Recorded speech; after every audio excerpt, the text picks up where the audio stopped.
എന്റെ പുത്ര ധ്രുവ, എന്തിനാ കരയുന്നത്? ഒരു വിഷമവും നിന്നെ തീണ്ടാറില്ലല്ലോ. നീ കരയുന്നത് ഞാൻ ഇതുവരെ കണ്ടിട്ടില്ല. നിന്റെ വിഷമത്തിന് എന്താണ് കാരണം? ഇത് വിഷമം കൊണ്ടുണ്ടായ കരച്ചിലല്ല മാതേ, കോപം കൊണ്ടുണ്ടായ കരച്ചിലാണ്. മനുഷ്യരുടെ കണ്ണീരിന് രണ്ട് വിധങ്ങളുണ്ട്. ദുഃഖം കൊണ്ടും അളവില്ല ആനന്ദം കൊണ്ടും ഉണ്ടാകുന്ന അശ്രുവിന്റെ പൊരുൾ വേറെ. ദുഃഖത്താൽ വരുന്ന കണ്ണീർ കുളിർന്നതായിരിക്കുമെന്ന് മാതാവ് തന്നെയല്ലേ പറഞ്ഞിട്ടുള്ളത്? എന്റെ അശ്രുക്കളെ തൊട്ടു നോക്കൂ, അത് വേനലിൽ സൂര്യനെ തൊടുമ്പോഴുള്ള തീവ്രത മനസ്സിലാവും. പുത്ര ധ്രുവ, നീ വിഷമത്തിലാണെന്നോ? അതിനെന്താ കാരണം? ആരാ കാരണം? നാം ഇളയമ്മയാണ് അതിനു കാരണം. അവരുടെ കടുത്ത വാക്കുകളാണ് അതിനു കാരണം. വടി കൊണ്ട് അടി വാങ്ങിയ നാഗം വേദന കൊണ്ട് എങ്ങനെ പ്രതികരിക്കുമോ, അതുപോലെ നാം ഇളയമ്മയുടെ കടുത്ത വാക്കുകൾ കൊണ്ട് ഞാൻ വേദനിച്ചു വന്നിരിക്കുന്നു മാതേ. ഇവയൊക്കെ കണ്ടും കാണാത്തതുപോലെ നിന്ന പിതാവിന്റെ പ്രതികരണമില്ലായ്മ കണ്ട് ഞാൻ സങ്കടപ്പെട്ടു വന്നിരിക്കുകയാണ് മാതേ. പുത്ര, നീ പറയുന്നത് ശ്രവിക്കുമ്പോൾ എന്തോ സംഭവിച്ചതായി ബോധ്യമായി. നമുക്ക് സംഭവിച്ചത് വിവരിച്ചു പറയൂ. നാം പിതാവിൻ മടിയിൽ ഞാൻ ഇരിക്കാൻ പാടില്ലത്രേ. അതിനുള്ള അർഹത നമുക്കില്ലത്രേ. ഭഗവാൻ വാസുദേവനെ വണങ്ങി ഈ ശരീരം വെടിഞ്ഞ് അടുത്ത ജന്മത്തിൽ നാം അവരുടെ വയറ്റിൽ ജന്മം കൊള്ളണമത്രേ. അപ്പോഴേ പിതാവിന്റെ മടിയിലും സിംഹാസനത്തിലും ഇരിക്കാനുള്ള അർഹതയും സ്ഥാനവും കിട്ടുകയുള്ളൂ അത്രേ. അയ്യോ, ഇപ്പോൾ ബോധ്യമായോ? ഇളയമ്മയുടെ വാക്കുകൾ എത്ര മൂർച്ചയുള്ളതാണെന്ന് മാതയ്ക്ക് സഹിക്കാൻ കഴിഞ്ഞില്ലല്ലോ. അത് നേരിട്ട് കേട്ട നമുക്ക് എങ്ങനെ സങ്കടപ്പെടാതിരിക്കാൻ കഴിയും മാതേ? നമ്മുടെ വാത്സല്യപുത്ര ധ്രുവ, നിന്റെ ഇളയമ്മയുടെ തെറ്റ് ഒന്നും തന്നെയില്ല. ഇതിന്റെയൊക്കെ കാരണം കഴിഞ്ഞ ജന്മത്തിൽ നീ ചെയ്ത പാപങ്ങളാണ്. അതുകൊണ്ട് നാം വയറ്റിൽ ജന്മം കൊണ്ട നീ നമ്മുടെ മുലപ്പാൽ കുടിച്ചാണ് പുത്ര നീ വളർന്നത്. നിന്റെ പിതാവ് നമ്മെ പത്നിയായി അല്ല, ഒരു വേലക്കാരിയുടെ സ്ഥാനം പോലും നമുക്ക് തരുന്നില്ല. നാം അദ്ദേഹത്തിന് യോജിച്ചവളല്ല എന്ന് കരുതുന്നു. അതുകൊണ്ടാണ് സുരുചി ഇതുപോലെ സമ്മതിക്കുന്നത്. എന്നാൽ സുരുചിയും നിനക്കൊരു മാതാവിനെ പോലെയാണ്. അതുകൊണ്ടാണ് അവളുടെ വാക്കുകൾ ശരവർഷമായി നിന്നിൽ വേദന ഉളവാക്കിയത്. അത് അപ്പാടെ നിനക്ക് വരമായി മാറിയിരിക്കുന്നു പുത്ര. അവളുടെ കടുത്ത വാക്കുകൾ നിന്നിൽ സങ്കടം ഉളവാക്കിയെങ്കിലും അതിൽ ഭഗവാൻ വാസുദേവനെ ധ്യാനിക്കാൻ പറഞ്ഞു തന്നിരിക്കുന്നു പുത്ര. അത് നിൻ ജീവിതത്തിൽ വലിയ ആനന്ദമുണ്ടാക്കും. എന്താണ് ആനന്ദം? പാപകർമ്മങ്ങൾ ചെയ്യുന്ന നാം ഇളയമ്മയുടെ വയറ്റിൽ പിറവിയെടുക്കുന്നതോ, അതോ അവർക്ക് ദാസനായിരിക്കുന്ന എന്റെ പിതാവിന്റെ മടിയിൽ കിടക്കുന്നതോ? അങ്ങനെയല്ല പുത്ര, അതിനുവേണ്ടി ഭഗവാനെ സേവിക്കാൻ പറഞ്ഞതല്ല. ഭഗവാൻ ശ്രീഹരി നമുക്ക് നൽവഴി കാണിച്ചു തരും പുത്ര. ഋഷിവര്യന്മാർ ശ്വാസവും ചിന്തയും ഏകോപിപ്പിച്ച് ഭഗവാൻ ശ്രീഹരിയിൽ അറിയിക്കുന്നു. ഭഗവാന്റെ പത്മകമലത്തിൽ സ്പർശിച്ചതുകൊണ്ടാണ് പിതൃസ്ഥാനീയനായ ബ്രഹ്മദേവൻ സൃഷ്ടാവിനുള്ള സ്ഥാനം ലഭ്യമാക്കിയത് വത്സ. ബ്രഹ്മദേവന് അന്ത്യമില്ല. ജീവരാശികളുടെ എല്ലാം തലവനാകാനുണ്ടായ സാഹചര്യം ഭഗവാൻ വാസുദേവന്റെ കരുണയാണ്.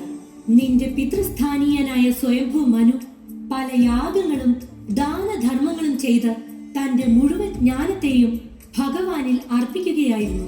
അതിന്റെ ഫലമായി ഈ ഭൂമിയിലും സ്വർഗത്തിലും അളവില്ല ആനന്ദമുണ്ടായി. കിട്ടാക്കനിയായിരുന്ന മോക്ഷവും അദ്ദേഹം നേടി. അതുകൊണ്ട് എന്റെ വാത്സല്യപുത്ര, നീ പരമപുരുഷ ഭഗവാൻ ശ്രീ വാസുദേവനിൽ നിന്നെ സ്വയം സമർപ്പിക്കുക. തന്റെ ഭക്തരെ എന്നും കാത്തുരക്ഷിക്കും. നിന്നിൽ അളവില്ല സ്നേഹം ചൊരിയുന്നതായിരിക്കും. എന്നെ പോലുള്ള മാതാക്കൾ മക്കളോട് കാണിക്കുന്ന സ്നേഹത്തെക്കാളും 10 മടങ്ങ് ഭഗവാൻ ഭക്തനോട് കാണിക്കുന്നതായിരിക്കും. ജനന മരണ പ്രക്രിയകളിൽ നിന്നും മുക്തി നേടാൻ ആഗ്രഹിക്കുന്നവർ ഭഗവാന്റെ താമര തൃപ്പാദങ്ങളിൽ ശരണം പ്രാപിക്കും. അതുകൊണ്ട് നിന്റെ ശ്രദ്ധ മറ്റൊന്നിലും ചെലുത്താതെ ഭഗവാനിൽ നീ സ്വയം അർപ്പിക്കുക. ഭക്തിയോടെ നിന്റെ മനസ്സ് ശുദ്ധീകരിച്ച് ഭഗവാനെ നീ വന്ദിക്കുക.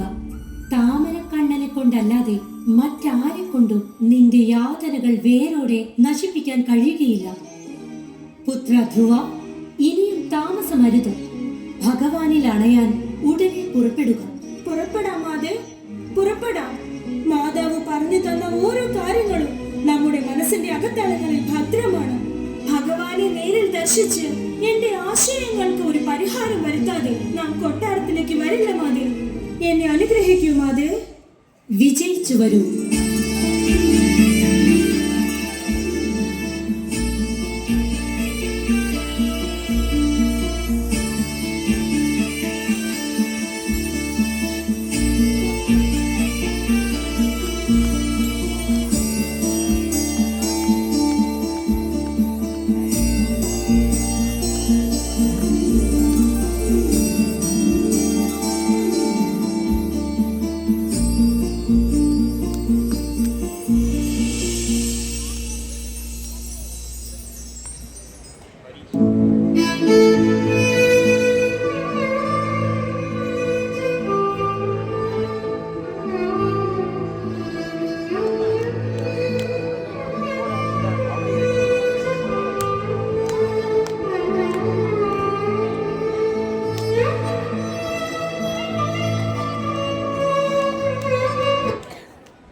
കൃഷ്ണേർമതിരസ്തു. എഴുന്നേൽക്കു ധ്രുവ. നാരദ മഹർഷിയെ, ഭൂതകാലം, ഭാവികാലം, വർത്തമാനകാലം എന്നീ 3 കാലങ്ങളും ഹൃദയത്തിൽ കൊണ്ടു നടക്കുന്ന പരമാത്മാവിനെ പോലെ അറിയുന്നവർ താങ്കൾ. അതുകൊണ്ട് നമ്മുടെ അവസ്ഥ ബോധ്യമായതുകൊണ്ടാണ് നമ്മുടെ മുൻ പ്രത്യക്ഷപ്പെട്ടത് എന്ന് കരുതുന്നു നാം. നമുക്കറിയാം, നീ എടുത്തിരിക്കുന്ന ദൃഢമായ തീരുമാനം അറിഞ്ഞ് നാം അതിശയിച്ചു. നീ ഒരു ചെറിയ ബാലനായും നിന്റെ ഇളയമ്മയുടെ കടുത്ത വാക്കുകൾ സഹിക്കാൻ കഴിയാതെ പരമോന്നത ഭഗവാൻ ശ്രീ മഹാവിഷ്ണുവിനെ ധ്യാനിച്ച് കഠിനവ്രതം അനുഷ്ഠിച്ച് നിന്റെ മനസ്സിൽ ആഴത്തിൽ പതിഞ്ഞിരിക്കുന്നു. ക്ഷത്രിയന്റെ മനോവീര്യം കണ്ട് നാം അതിശയിക്കുന്നു. തന്റെ അഭിമാനത്തിൽ ചെറിയ കോട്ടം തട്ടിയാൽ പോലും അത് സഹിക്കാവുന്നതിലും അപ്പുറമാണ് നാം വാത്സല്യ ധ്രുവ. കുസൃതിയും കുറുമ്പും കാട്ടി കളിച്ചു നടക്കേണ്ട പ്രായമാണ് നിനക്ക്. അഭിമാനം, അപമാനം ഇതൊക്കെ വീക്ഷിക്കേണ്ട പ്രായമല്ല. അവരവർ ചെയ്യുന്ന പാപകർമ്മങ്ങൾ കൊണ്ടാണ് അഭിമാനവും അപമാനവും ഉണ്ടാവുന്നത്. അതുകൊണ്ട് നന്മ തിന്മകൾ നേരിടുമ്പോൾ ഇതൊക്കെ കർമ്മം ഭഗവാൻ തരുന്നത് എന്ന് കരുതി ഭഗവാൻ തരുന്നതെല്ലാം കൈനീട്ടി സ്വീകരിച്ച് അവരവരുടെ അവസ്ഥയിൽ ഒരുവൻ തൃപ്തിപ്പെടണം. നിന്റെ മാതാവ് ഉപദേശിച്ചതുപോലെ ഭഗവാന്റെ പ്രീതി ലഭ്യമാക്കുവാൻ നീ ചെയ്യാൻ പോകുന്ന പ്രയത്നം സാധാരണക്കാർക്ക് വളരെ കഠിനമായിരിക്കും എന്നതാണ് നമ്മുടെ അഭിപ്രായം. പല ജന്മങ്ങളെടുത്ത് ലൗകിക കാര്യങ്ങളിൽ തൽപരനാവാതെ ദൃഢമായ മനസ്സോടെ തീവ്ര തപസ് ചെയ്ത് സമാധി നിലയിൽ ആവുക എന്നത് പല ഋഷിവര്യന്മാർക്ക് ഭഗവാനെ അഭയം പ്രാപിക്കൽ കടങ്കഥയായി അവശേഷിക്കുന്നു. അതുകൊണ്ട് നീ നിന്റെ ഈ പരിശ്രമം വെടിയുക. അതിനുള്ള സമയവും കാലവും വരുമ്പോൾ, നിനക്ക് അതിൻ്റെതായ പ്രായമാവുമ്പോൾ അന്ന് നിനക്ക് ഈ ശ്രമം നടത്താവുന്നതാണ്. ഇപ്പോ അരുത്. അങ്ങനെയാണെങ്കിൽ നമ്മുടെ സഹോദരൻ ഉത്തമന് കിട്ടുന്ന സ്നേഹം, വാത്സല്യം നമുക്കും കിട്ടണമെന്ന് ആഗ്രഹിക്കുന്നതിൽ തെറ്റുണ്ടോ? പുത്ര വത്സ ധ്രുവ, നമ്മേക്കാൾ വലിയവനായ ഒരുവൻ ഉണ്ടെങ്കിൽ അതു കണ്ട് നാം സന്തോഷിക്കണം. നമുക്ക് സമമായ ഒരാൾ ആണെങ്കിൽ അവരോട് സൗഹൃദത്തിലായി നമുക്കറിയുന്നത് അവർക്കും അവരിൽ നിന്ന് നാമും പാഠമായി അറിയുക. നമ്മളിൽ നിന്ന് താഴെയുള്ളവർക്ക് അവരോട് കരുണയും ദയവും കാണിച്ച് അനുകമ്പയോടെ അവരെയും മുന്നോട്ട് കൊണ്ടുപോകാൻ സഹായിക്കേണ്ടതാണ്. എന്നാൽ നാം ചെയ്യുന്നതോ നമ്മളെക്കാൾ ഉയർന്നവരെ കണ്ട് അസൂയ വളർത്തുന്നു. നമുക്ക് സമാനമായവരോട് മത്സരിക്കുന്നു. നമ്മിലും താഴ്ന്നവരെ കണ്ട് അലസത കാണിക്കുന്നു. നാം പറയുന്നത് പോലെ നീ ജീവിച്ചാൽ അതൃപ്തി എന്നത് നിന്റെ ജീവിതത്തിൽ ഉണ്ടാവുകയില്ല.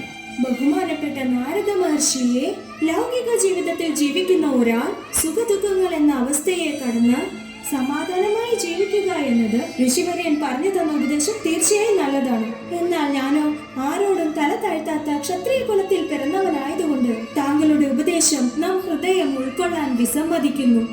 കാരണം നാം ഇളയമ്മയുടെ കടുത്ത സംഭാഷണം നാം ഹൃദയം കീറി മുറിക്കലായിരുന്നു. അമൃത് ചൊരിയുന്ന താങ്കളുടെ വാക്കുകൾ സാത്വികരായ ബ്രാഹ്മണർക്ക് ശ്രവണസുഖം നൽകും. എന്നാൽ ക്ഷത്രിയ കുലത്തിൽ ജന്മം കൊണ്ട് രാജകുമാരനായ എനിക്ക് ഇത് സ്വീകാര്യമല്ല. അതുകൊണ്ട് നമുക്കൊരു മാർഗം നിർദ്ദേശിച്ചാലും. നാം അപമാനത്തിനു കാരണമായ നാം പിതാവ് ഉത്താനപാദരോ, അദ്ദേഹത്തിന്റെ പിതാവ് സ്വയംഭുമനുവോ, അദ്ദേഹത്തിന്റെ പിതാവായ ബ്രഹ്മദേവനോ അവരുടെ മക്കൾക്കോ പേരക്കുട്ടികൾക്കോ നേടാൻ കഴിയാത്തത് നമുക്ക് നേടണം. എത്തിപ്പെടാൻ പറ്റാത്ത ലോകത്തെ നമുക്ക് നേടിയെടുക്കണം. ലോക ജനതയുടെ നന്മയ്ക്കായി സൂര്യദേവനെ പോലെ ഈ പ്രപഞ്ചം മുഴുവനും വീണ വായിച്ചു വരുന്ന ബ്രഹ്മദേവന്റെ പുത്രനെ നാരദ ഋഷിവര്യ, ഞാൻ സഞ്ചരിക്കേണ്ട പാത മാത്രം നമുക്ക് ഉപദേശിച്ചാലും നല്ല ആത്മവിശ്വാസത്തോടെ ആ വഴി ധ്രുവൻ എത്തുന്നത് അതിശീഘ്രം താങ്കൾക്ക് കാണുമാറാകും. താങ്കളുടെ ശിഷ്യത്വം സ്വീകരിച്ച നാം അടിയന്റെ മേൽ കാരുണ്യത്തോടെ ഉപദേശങ്ങൾ മൊഴിഞ്ഞാലും ഗുരുദേവ. നാം വത്സ ധ്രുവ, നിന്റെ തീവ്ര ആഗ്രഹങ്ങൾ കേട്ട് നാം സംപ്രീതനായിരിക്കുന്നു. ഭഗവാൻ ശ്രീ വാസുദേവനെ ധ്യാനിക്കണമെന്ന് നിന്റെ മാതാവ് ഉപദേശിച്ചതുപോലെ നാമും നിർദ്ദേശിക്കുന്നു. തീവ്ര ഭക്തിയോടെ വാസുദേവനെ വണങ്ങിക്കൊള്ളുക. കാമം, ക്രോധം, മോഹം ഇതൊക്കെ ത്യജിച്ച് ഒരുവൻ പരമോന്നത ഭഗവാനിൽ എത്തണമെങ്കിൽ പരമപുരുഷൻ ഭഗവാൻ വാസുദേവന്റെ തൃപ്പാദങ്ങൾ വണങ്ങുന്നതാണ് ഒരേ മാർഗം. ഗുരുദേവ, അങ്ങനെയാണെങ്കിൽ നാം എവിടെ ചെന്നാണ് ഭഗവാനെ വന്ദിക്കുക? ഭഗവാൻ എവിടെയാണ് ഉണ്ടാവുക? മധുവനത്തിനടുത്ത് യമുനാ നദീ തീരത്ത് ഭഗവാൻ നിത്യം വസിക്കുന്നത് അവിടെയാണ്. എല്ലാ പുണ്യക്ഷേത്രങ്ങൾക്കും അതാണ് ഉന്നതമായത്. പ്രതിദിനം 3 നേരം യമുനാ നദിയിൽ ദേഹശുദ്ധി വരുത്തി നീ ഭഗവാനെ ധ്യാനിക്കുക. പിന്നീട് അവിടെ ഒരു ആസനം തെരഞ്ഞെടുത്ത് ആസനസ്ഥനാവുക. കറകളില്ലാത്ത ശുദ്ധ മനസ്സോടുകൂടി ഇന്ദ്രിയങ്ങളെയും പ്രാണനെയും രേസകം, പൂരകം, കുംഭകം എന്നീ 3 വിധത്തിലുള്ള ശ്വാസ പരിശീലനം കൊണ്ട് നിയന്ത്രിച്ച് ദൃഢമായ മനസ്സോടെ പരമപുരുഷ ഭഗവാനെ നീ ധ്യാനിക്കണം. തന്റെ ഭക്തർക്ക് വേണ്ടി ആശ്രയമഴ പൊഴിക്കുവാൻ കാത്തിരിക്കുകയാണ്. ഭഗവാന്റെ അഴകേറിയ തിരുമുഖവും ഉരുണ്ട നയനങ്ങളും നേർത്ത പുരികവും നീണ്ട നാസിയും അഴകേറിയ പരന്ന നെറ്റിയും ചുവന്ന അധരങ്ങളും കമല നയനങ്ങളും എന്നും ഇളമയാർന്ന വശീകരിക്കുന്ന ശരീരഘടനയും ദേവന്മാരുടെ സൗന്ദര്യത്തെക്കാളും 10 മടങ്ങ് ഉയർന്നതാണ്. ഭഗവാനിൽ ശരണം പ്രാപിച്ചാൽ കൈവിടുകയില്ല. ഭക്തരുടെ കണ്ണിലുണ്ണിയാവും. കാരുണ്യത്തിൽ കടൽ പോലെയാണ്. ഭഗവാന്റെ തിരുമാർബിൽ ശ്രീവത്സം എന്ന അടയാളമുണ്ടാവും. ദേവി മഹാലക്ഷ്മി അവിടെ നിത്യം വസിച്ചുകൊണ്ടിരിക്കുന്നു. കാർമേഘവർണ്ണത്താൽ കരിമുകിൽ വർണ്ണനാണ്. മലർമാലകളും അണിഞ്ഞിട്ടുണ്ട്.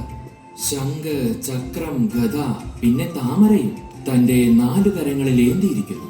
കിരീടം, കുണ്ടലം, കങ്കണം എന്നീ ആഭരണങ്ങളാൽ അലങ്കരിക്കപ്പെട്ടിരിക്കുന്നു. തന്റെ കഴുത്തിനു ചുറ്റും കൗസ്തുഭമണിയും അണിഞ്ഞിട്ടുണ്ടാവും. മഞ്ഞപ്പട്ടാണ് ഉടുത്തു കാണുക. തന്റെ അരയിൽ മുത്തുകളോട് കൂടിയ ഒട്ടിയാണവും ഉണ്ടാവും. തങ്കത്തിൽ തിളങ്ങുന്ന പാദസരങ്ങളും അണിഞ്ഞിട്ടുണ്ടാവും. ഭഗവാന്റെ ദർശനം നയനങ്ങളും മനസ്സും ആകർഷിക്കപ്പെടുന്നതാണ്. മനസ്സമാധാനവും അളവില്ലാ ആനന്ദവും പകരുന്നതാണ്. ഭഗവാന്റെ പുഞ്ചിരി തൂകിയ തിരുമുഖം വളരെ ഭക്തിയോടും ശ്രദ്ധയോടും കൂടി വേണം ധ്യാനിക്കാൻ. എല്ലാ വരങ്ങളും നൽകുന്ന ഭഗവാന്റെ ആകർഷണ നോട്ടം കാരുണ്യവും സ്നേഹവും നിറഞ്ഞതാണ്. ഭഗവാന്റെ മംഗളകരമായ ദിവ്യരൂപത്തിന്മേൽ തന്റെ മനസ്സ് ഏകോപിച്ച ഒരുവൻ അതിശീഘ്രത്തിൽ ആനന്ദപുളകിതനാവും.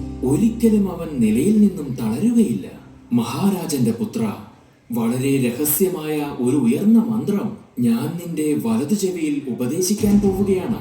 7 ദിവസം തുടർന്ന് ഈ മന്ത്രം ഉരുവിട്ടാൽ ഭഗവാന്റെ ഉറ്റവർ ആകാശത്തിൽ പറക്കുന്നത് നിനക്ക് കാണാം. അതുകൊണ്ട് നാം ഉപദേശിക്കാൻ പോകുന്ന ഈ മന്ത്രത്തെ ശ്രദ്ധയോടെ ശ്രവിക്കുക. വരൂ ധ്രുവ.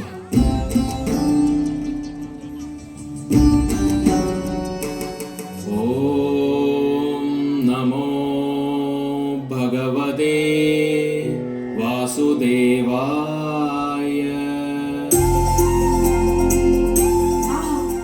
ആഹാ, ഗുരുദേവ, അങ്ങ് ഉപദേശിച്ച മന്ത്രം എന്റെ കാതുകളിൽ വേദഗാനമായി കേൾക്കുന്നു. താങ്കളെ ഗുരുവായി ലഭിച്ചതിൽ എന്തു ഭാഗ്യമാണ് ചെയ്തിരിക്കുന്നതെന്നറിയുന്നില്ല. എന്റെ തപസ്സുകൊണ്ട് നാം ഭഗവാനെ ദർശിക്കുന്നുവോ ഇല്ലയോ, തങ്ങളുടെ അനുഗ്രഹത്താൽ ഉറപ്പായും ദർശിക്കുമെന്ന് വിശ്വസിക്കുന്നു. പുണ്യ ആത്മാക്കളിൽ കാരുണ്യം കാണിക്കൂ കരുണാമൂർത്തിയെ. താങ്കളെ 3 പ്രാവശ്യം വലം വെച്ച് നമസ്കാരം സമർപ്പിക്കുന്നു. അത് സ്വീകരിച്ചാലും സ്വാമി.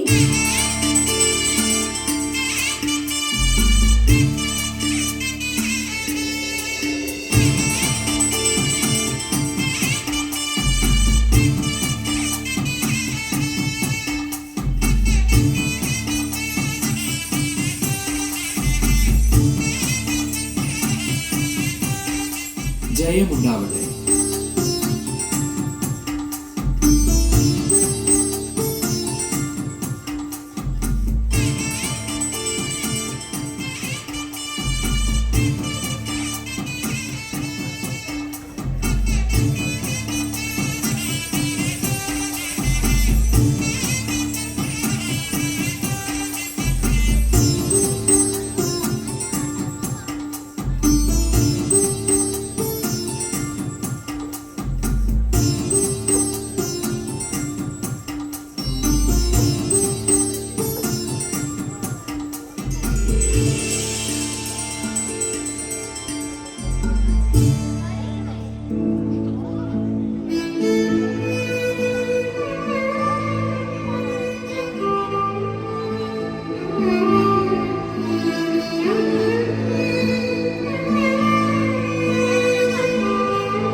എന്ത് ക്രൂരതയാണ് ഭഗവതി കാണിച്ചത്? നീയും ഒരു പുത്രനെ പെറ്റ മാതാവല്ലേ? ഒരു പിഞ്ചു പൈതലിനോട് ഈ ക്രൂരത കാണിക്കാൻ നിനക്ക് എങ്ങനെ മനസ്സനുവദിച്ചു? ഈശ്വര, ധ്രുവന്റെ അവസ്ഥ എന്താണെന്ന് അറിയുന്നില്ലല്ലോ. നീ പറഞ്ഞ ആ കടുത്ത വാക്കുകൾ അവന്റെ മനസ്സിനെ എന്തുമാത്രം വേദനിപ്പിച്ചു കാണും. എന്തുമാത്രം അവന്റെ മനസ്സ് വേദനിച്ചത് കൊണ്ടായിരിക്കും അവൻ കാട്ടിൽ പോകണമെന്ന് ഇങ്ങനെ ഒരു തീരുമാനമെടുത്തത്. പിതാവേ, നമുക്ക് ധ്രുവജ്യേഷ്ഠനെ കാണണം. ജ്യേഷ്ഠനില്ലാത്ത ഈ കൊട്ടാരത്തിൽ നമുക്കും താമസിക്കേണ്ട. നാമും കാട്ടിലേക്ക് പോവുകയാണ്. ഉത്തമ, നീ അവിടേക്ക് പോകാൻ പാടില്ല. ഈ പിഞ്ചു പൈതലിനുള്ള മനസ്സ് നിനക്കില്ലാതെ പോയല്ലോ. ഉത്തമന് അപകടം ഉണ്ടാവാൻ പാടില്ല എന്ന് വിചാരിക്കുന്ന നീ ധ്രുവൻ കാട്ടിൽ ചെന്നാൽ അവൻ ഒരിക്കലും തിരിച്ചു വരാൻ പാടില്ല എന്ന ദുഷ്ടചിന്തയിൽ കരുതിയല്ലേ അവനെ അയച്ചത്. ഇങ്ങനെ ദുഷ്പ്രവർത്തി ചെയ്യുന്ന നീ ഒരിക്കലും ഇതിന് അനുഭവിക്കേണ്ടി വരും. കരുതിയിരുന്നോളൂ, നിന്റെ വയറ്റിൽ പിറന്ന പാപത്തിന് ഒരിക്കൽ ആ കർമ്മഫലം ഉത്തമനും അനുഭവിക്കേണ്ടി വരും. അപ്പോൾ ഒരു മാതാവിന്റെ വേദന നീയും അനുഭവിക്കും. സുനീതി ഇപ്പോൾ അനുഭവിക്കുന്ന മാനസിക വിഷമം നീയും ഒരിക്കൽ അനുഭവിക്കും. ഇനി എന്റെ ദൃഷ്ടിയിൽ നിന്നെ കാണണ്ട. പോവൂ, ഇവിടെ നിന്നും പോവൂ. വാ ഉത്തമ. പുത്ര ധ്രുവ, പത്നിക്ക് മുന്നിൽ മുട്ടുകുത്തി നിൽക്കുന്ന ഈ പിതാവിനോട് ക്ഷമിക്കൂ പുത്ര. ഈ പിതാവിനോട് ക്ഷമിക്കണം. എന്നോട് പൊറുക്കൂ മകനെ. വരണം ഋഷിവര്യ. വന്നാലും ശരിയായ സമയത്ത് തന്നെ താങ്കൾ ആഗമിച്ചിരിക്കുന്നു. ഈയുള്ളവന്റെ കൂപ്പുകൈ അങ്ങ് സ്വീകരിച്ചാലും. കൃഷ്ണയർ മതിരസ്തു, എഴുന്നേൽക്കുക. താങ്കൾ ആസനസ്ഥനായാലും മഹർഷേ.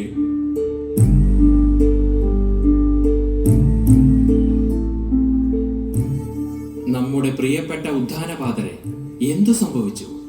എന്താണ് നിന്റെ മുഖം വല്ലാതെ വാടിയിരിക്കുന്നത്? നീ ഏതോ വിഷയത്തെ പറ്റി മനസ്സിന്റെ അകത്തളത്തിൽ ആഴ്ന്ന ചിന്തയിലിരിക്കുന്നത് പോലെ. അതിനെന്താണ് കാരണം?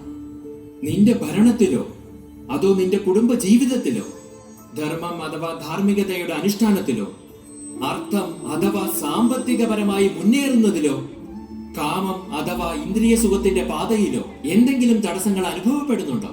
സർവലോക സഞ്ചാരിയായ ഋഷിവര്യനെ, ബ്രഹ്മദേവന്റെ പുത്രനെ, മാമുനി ശ്രേഷ്ഠനെ എല്ലാം അറിയുന്ന താങ്കൾ നമ്മുടെ ഇളയവത്തി സുനീതിയോടുള്ള അതിയായ മോഹം കൊണ്ട് അടിമയായി വളരെ താഴ്ന്ന നിലയിൽ നിൽക്കുന്നു.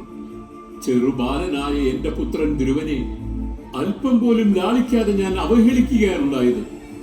അവൻ ശ്രേഷ്ഠനായ മഹാത്മാവായിട്ടും നല്ല ഭക്തനായിരുന്നിട്ടും കൂടി അവനെയും അവന്റെ മാതാവിനെയും നാം നികൃഷ്ടരാക്കി മാറ്റി നിർത്തി. എന്നേക്കാൾ വലിയ ദുഷ്ടൻ ഈ പ്രപഞ്ചത്തിൽ വേറെ ആരും ഉണ്ടാവുകയില്ല സ്വാമി, വേറെ ആരും ഉണ്ടാവുകയില്ല. മഹാരാജനെ, പത്നിയാണെങ്കിലും സ്ത്രീകളിൽ അമിത മോഹത്താലും ആസക്തിയാലും ഉണ്ടാവുന്ന പരിണിത ഫലം ഇതാണ്.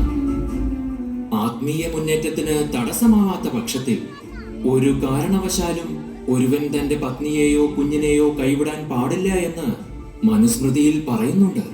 നിന്റെ ആദ്യ പത്നി സുനിധി ഉയർന്ന ഗുണമുള്ളവളാണ്.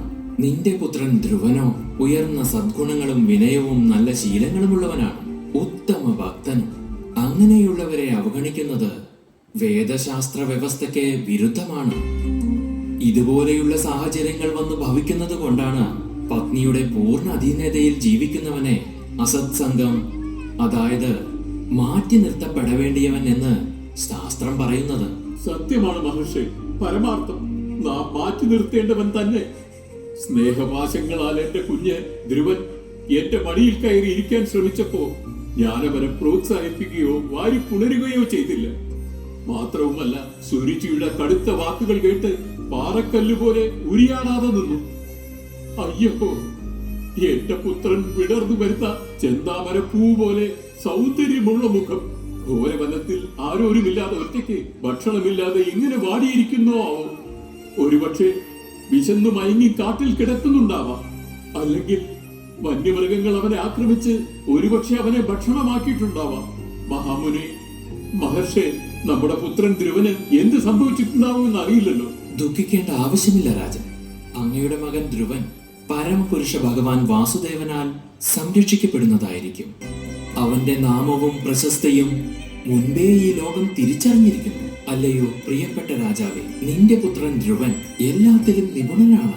അവൻ ചെയ്യുന്ന കാര്യങ്ങൾ മഹാരാജാക്കൾക്കും ഋഷിവര്യന്മാർക്ക് പോലും ദുഷ്കരമായതാണ്.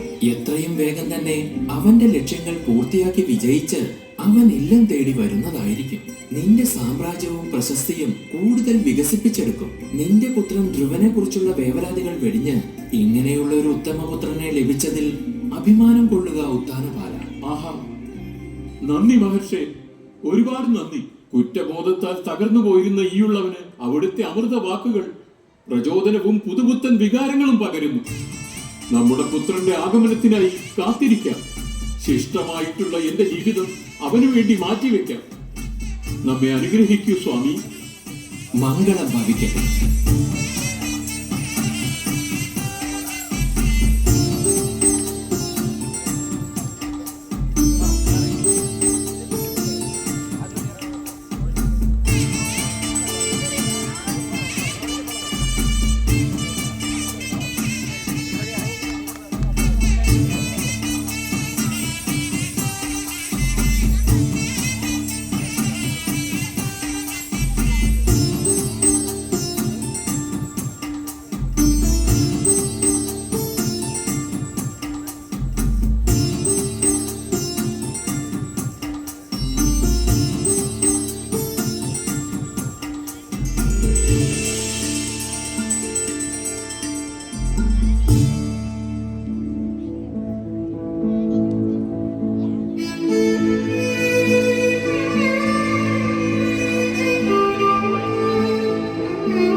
ധ്രുവരാജൻ മധുവനത്തിൽ എത്തി. യമുന നദിയിൽ തന്റെ ശരീരവും മനസ്സും ശുദ്ധീകരിച്ചു. അന്ന് രാത്രി ഉപവസിച്ചു. വളരെ ശ്രദ്ധയോടെ തന്റെ ഗുരുവായ നാരദ ഋഷിവര്യന്റെ ഉപദേശപ്രകാരം ഭഗവാൻ ശ്രീ വാസുദേവനെ വന്ദിച്ചു. ഓം നമോ ഭഗവതേ വാസുദേവായ. ഓം നമോ ഭഗവതേ വാസുദേവായ. ഓം നമോ ഭഗവതേ വാസുദേവായ. ആദ്യത്തെ ഒരു മാസം 3 ദിവസത്തിൽ ഒരിക്കൽ മാത്രം പഴങ്ങളും വിത്തുക്കളും ഭക്ഷിച്ച് ഭഗവാനെ ഭക്തിയോടെ ധ്യാനിച്ചു. ഓം നമോ ഭഗവതേ വാസുദേവായ. 2-ാം മാസം 6 ദിവസത്തിൽ ഒരിക്കൽ ഉണങ്ങിയ പുൽക്കതിരും ഇലകളും മാത്രം ഭക്ഷിച്ച് തന്റെ ധ്യാനം തുടരുന്നു. ഓം നമോ ഭഗവതേ വാസുദേവായ. 3-ാം മാസം 9 ദിവസങ്ങളിൽ ഒരു പ്രാവശ്യം വെറും ജലം മാത്രം സേവിച്ച് ധ്രുവൻ തന്റെ ദൈവികമായ ഗുണാതിശയങ്ങളാൽ സമാധി നിലയെ പ്രാപിച്ച് പരമദിവ്യോത്തമ ഭഗവാനെ ആരാധിച്ചു. ഓം നമോ ഭഗവതേ വാസുദേവായ. 4-ാം മാസം തന്റെ ശ്വാസം അടക്കിയ അവസ്ഥയിൽ 12 ദിവസത്തിൽ ഒരിക്കൽ വെറും കാറ്റ് മാത്രം ശ്വസിച്ച് ദൃഢതയോടെ ഭഗവാനെ ആരാധിച്ചു. ഓം നമോ ഭഗവതേ വാസുദേവായ. 5-ാം മാസം രാജകുമാരനായ ധ്രുവ മഹാരാജൻ ശ്വാസനിശ്വാസങ്ങളെയും ത്യജിച്ച് ഒരു ചലനവും ഇല്ലാതെ ഒരു പാറ പോലെ ഒറ്റക്കാലിൽ നിന്ന് തൻ്റെ മനസ്സിനെ പൂർണ്ണമായും പരബ്രഹ്മത്തിൽ അർപ്പിച്ച് ഭഗവാനെ ധ്യാനിച്ചു. സമസ്ത ജീവരാശികളുടെയും സമസ്ത ഭൗതിക സൃഷ്ടികളുടെയും നായകനും സർവത്തിനും മൂലാധാരമായി തിളങ്ങുന്ന പരമപുരുഷ ഭഗവാനെ ഇതുപോലെ കഠിനവ്രതം അനുഷ്ഠിച്ചതാൽ ത്രിലോകങ്ങളും ഭീതിയിലായി. ധ്രുവ മഹാരാജൻ ഒറ്റക്കാലിൽ നേരിൽ നിവർന്നു നിന്നതിനാൽ അദ്ദേഹത്തിന്റെ കാലിലെ പെരുവിരലിന്റെ സമ്മർദ്ദം മൂലം ഭൂമിയുടെ ഒരു ഭാഗം തന്നെ താഴ്ന്നുപോയി. ധ്രുവ മഹാരാജൻ വിശ്വാത്മമായ വിഷ്ണുവിനെ പോലെ ശക്തിയുള്ളവനായി മാറി. കഠിന ധ്യാനം കൊണ്ടും ശരീരത്തിലുള്ള നവദ്വാരങ്ങളും അടഞ്ഞതുകൊണ്ടും പ്രപഞ്ചം മുഴുവനും ശ്വാസം കിട്ടാതെ വിഷമത്തിലായി. ദേവന്മാർ അടക്കം സകല ജീവരാശികളും കഠിനമായ ശ്വാസതടസ്സം അനുഭവിച്ചു.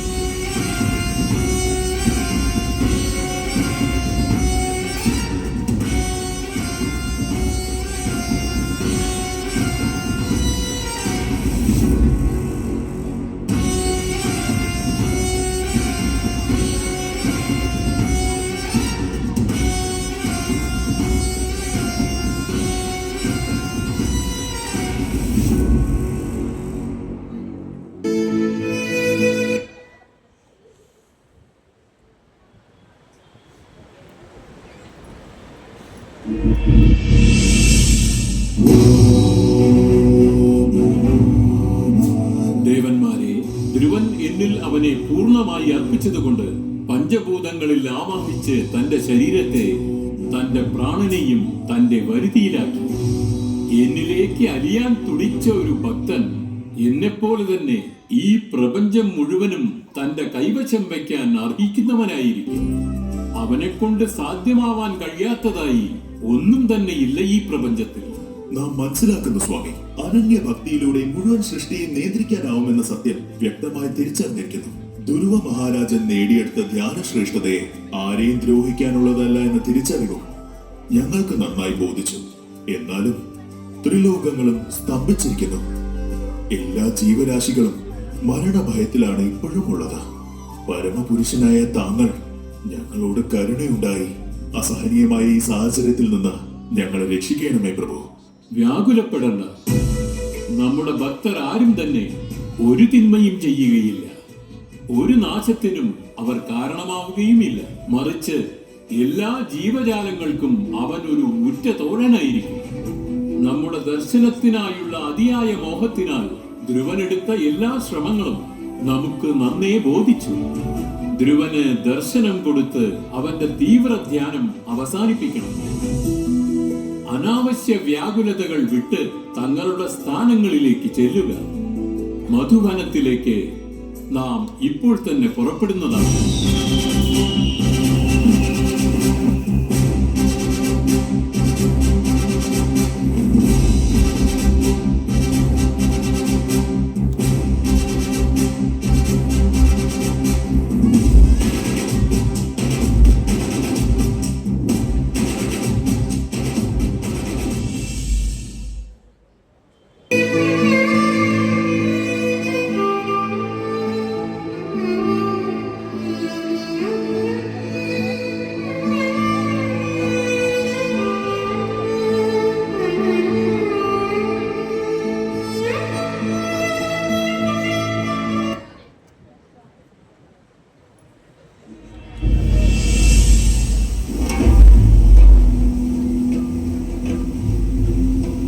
സമാധി നിലയിൽ ഇരുന്ന ധ്രുവന്റെ മനസ്സിൽ ഭഗവാൻ തന്റെ ദർശനം അറിയിച്ചു. ഒരു മിന്നൽ പോലെ ധ്രുവന്റെ മനസ്സിൽ പ്രത്യക്ഷപ്പെട്ട ഭഗവാൻ അതേ വേഗത്തിൽ തന്നെ മറയുകയും ചെയ്തു. യോഗത്തിന്റെ പരിപൂർണാവസ്ഥയിൽ ഭഗവാനെ ദർശിച്ച ധ്രുവൻ ഭഗവാൻ അപ്രത്യക്ഷനായതോടെ വിലമതിക്കാനാവാത്ത നിധി നഷ്ടപ്പെട്ടതുപോലെ തീവ്രവേദന അനുഭവിച്ചു. സമാധി നിലയിൽ നിന്ന് പുറത്തു വന്ന ധ്രുവൻ തന്റെ നയനങ്ങൾ തുറന്നു. ധ്രുവന്റെ വിഷമത്തിന് ആശ്വാസം പകരാൻ പരമ്പൊരുളായ ഭഗവാൻ പ്രത്യക്ഷപ്പെട്ടു.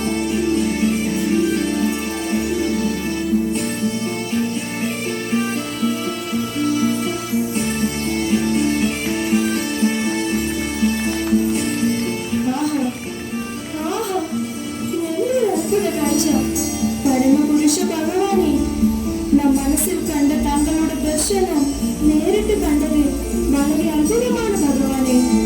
സമാനതകളില്ലാത്ത താങ്കളുടെ മേനിയഴക് കണ്ട് നാം നയനങ്ങൾ തേൻചൊരിയും തേനീച്ച പോലെ ആസ്വദിക്കുന്നു പ്രഭു. ഈ എളിയവന്റെ തൊഴുകൽ സ്വീകരിച്ചാലും സ്വാമി. ഭഗവാന്റെ കാലിൽ വീണതും സ്നേഹം കൊണ്ട് ആനന്ദത്താൽ നിർവൃത്തി അടഞ്ഞു ധ്രുവരാജൻ. ഭഗവാന്റെ താമര പാദങ്ങളിൽ ധ്രുവൻ ചുംബിച്ചു. തന്റെ 2 കരങ്ങൾ കൊണ്ട് ഭഗവാനെ തഴുകി തലോടി. ഭഗവാനെ ദർശിച്ച ആനന്ദം കൊണ്ട് ധ്രുവൻ ഭഗവാനെ സ്തുതിച്ച് ഭഗവാന്റെ ഗുണഗണങ്ങൾ ഉരുവിടണം എന്ന് വിചാരിച്ചു. എന്നാൽ വ്യാകരണം ബോധ്യമാകാത്ത ധ്രുവന് അത് സാധ്യമാകാതെ പോയി. അത് ബോധ്യമായ ഭഗവാൻ വേദം കൊണ്ട് സൃഷ്ടിച്ച ശംഖ് ധ്രുവന്റെ ശിരസിൽ വെച്ചു. അങ്ങനെ ബ്രഹ്മമയം എന്ന അവസ്ഥ ധ്രുവൻ സ്വായത്തമാക്കിയിരിക്കുന്നു. ആ നിലയിൽ മൊഴിഞ്ഞ സംഭാഷണം വേദവാക്യങ്ങൾ ആവുകയും ചെയ്തു. ഭഗവാനെ, താങ്കൾ ചെയ്ത കാരുണ്യം കൊണ്ട് തങ്ങളുടെ മായാജാലത്താൽ ചേതനയറ്റ പോലെ ഇരുന്ന നമ്മുടെ ശരീരം ആത്മീയ ശരീരമാക്കി മാറ്റിയിരിക്കുന്നു. ഒന്നും അറിയാത്ത ഒരു മൂഢനായ ഒരുവനെ താങ്കളുടെ കാരുണ്യ ജ്ഞാനം കൊണ്ട് ഉണർത്തിയിരിക്കുന്നു. സ്നേഹം നിറഞ്ഞ ഭഗവാനെ, ശുദ്ധ മനസ്സോടെ ആരാധിക്കുന്ന താങ്കളെ വണങ്ങുന്ന തീവ്ര ഭക്തരുടെ സംഘത്തെ എന്നും നമുക്ക് ലഭിക്കുവാൻ അരുൾ ചൊരിഞ്ഞാലും സ്വാമി.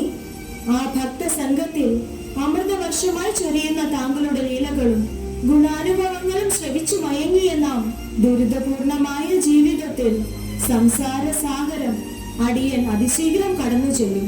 ഭഗവാനെ, താങ്കളുടെ ദിവ്യരൂപം മനുഷ്യകുലത്തിന് പ്രസാദമായി ലഭിക്കേണ്ടത് അനിവാര്യം. എല്ലാ ലൗകിക ആഗ്രഹങ്ങളും വെടിഞ്ഞ് താങ്കളെ തീവ്രമായ ഭക്തിയോടെ തുടർന്നും ആരാധിക്കുന്നതിൽ സുനിശ്ചിതമായി പ്രാപിക്കാൻ കഴിയും. ഉയർന്ന സാമ്രാജ്യം പടുത്തുയർത്തുന്നവരെക്കാളും താങ്കളുടെ തൃപ്പാദം പോകുന്നത് എല്ലാ വരങ്ങളെക്കാളും ശ്രേഷ്ഠമാണ്. നാം ഭഗവാനെ, എന്നെ പോലുള്ള ദുർഭാഗ്യവാനും താങ്കളുടെ തൃപ്പാദങ്ങൾ ആകർഷിച്ച് അനുഗ്രഹം ചൊരിയുന്നുവല്ലോ. നമ്മുടെ ഭഗവാനെ, അതിരില്ലാത്ത, ജനനമില്ലാത്ത, അതിരില്ലാത്ത സ്നേഹത്തോടെ വകഭേദങ്ങളില്ലാതെ എല്ലാറ്റിനും ആദിമൂലനായ താങ്കളുടെ തൃപ്പാദങ്ങളിൽ അടിയൻ ശരണം പ്രാപിക്കുന്നു. ഈ എളിയവനെ സ്വീകരിച്ചാലും. നമ്മുടെ സ്നേഹനിധിയായ രാജകുമാരനെ, ധ്രുവനെ, കഠിന വ്രതശുദ്ധിയോടെ നീ അനുഷ്ഠിച്ചിരിക്കുന്നു. അതിൽ പൂർണ്ണതയും നേടിയിരിക്കുന്നു. എന്ത് ലഭിക്കാൻ വേണ്ടി നീ ഇത് ചെയ്തു എന്നതും നമുക്ക് ബോധ്യമായി. അത് അമിതമായ ആഗ്രഹമായിട്ടും അത് നേടുവാൻ നാം അതിന് സാധ്യമാക്കി തരുന്നതായിരിക്കും. മാത്രവുമല്ല, നിന്റെ ഭക്തിയിൽ നാം സംപ്രീതനായതുകൊണ്ട് എല്ലാ നന്മകളും നിനക്ക് ലഭ്യമാവട്ടെ. ഭാഗ്യവാനായ ധ്രുവനെ, നിന്റെ പിതൃജനങ്ങൾ മുതൽ ഈ ത്രിലോകത്തിലും ആർക്കും ലഭിക്കാത്ത ഒരു ഉയർന്ന സ്ഥാനം ലഭിക്കാൻ വേണ്ടി വടമീൻ എന്ന പേരിൽ അറിയപ്പെടുന്ന അതിപ്രകാശമുള്ളൊരു ലോകം നിനക്കിതാ ഞാൻ സമ്മാനമായി തരും. ആ പറഞ്ഞ ലോകം ഇതുവരെ ആരും ഭരിച്ചിട്ടില്ല. ബ്രഹ്മാവിന് പകൽ കഴിഞ്ഞ് രാത്രി തുടങ്ങുമ്പോൾ, അതായത് കൽപ്പാന്ത്യം, ഈ ത്രിലോകങ്ങളും ബ്രഹ്മലോകമല്ലാതെ മറ്റെല്ലാം നശിച്ചു പോകുന്നു. ആ സമയത്തും നിന്റെ ധ്രുവലോകം ഒരിക്കലും നശിക്കുകയില്ല. കാരണം അത് നമ്മുടെ വൈകുണ്ഠലോകത്തിന് സമമായതുകൊണ്ട്. നിന്റെ ധ്രുവലോകം, ശ്വേതദീപം, മധുര, പിന്നെ ദ്വാരകയ്ക്ക് തുല്യമായതുകൊണ്ട് ബ്രഹ്മദേവന്റെ ആയുസ്സും കഴിഞ്ഞ് ത്രിലോകങ്ങളും നശിക്കും വേളയിൽ നീ നമ്മുടെ ലോകത്ത് വരുന്നതായിരിക്കും. എണ്ണയാട്ടുന്ന ചക്കിൽ കാളകൾ എങ്ങനെ ചുറ്റി വരുന്നുവോ അതുപോലെ നിന്നുടെ ധ്രുവലോകത്തെ ആകാശത്തിലുള്ള മറ്റു നക്ഷത്രങ്ങളോടൊപ്പം ധർമ്മരാജൻ, കശ്യപർ, അഗ്നി, ശുക്രാചാര്യർ തുടങ്ങിയ മഹാമുനിമാരും പ്രദക്ഷിണമായി ചുറ്റിവരും. എല്ലാ സൂര്യവ്യൂഹങ്ങളാലും ഗ്രഹങ്ങളാലും നക്ഷത്രങ്ങളാലും നിന്റെ ലോകം ചൂഴപ്പെട്ടിരിക്കും. നിന്റെ പിതാവ് തന്റെ രാജ്യം നിന്നെ ഏൽപ്പിച്ച് കാട്ടിലേക്ക് പോകും.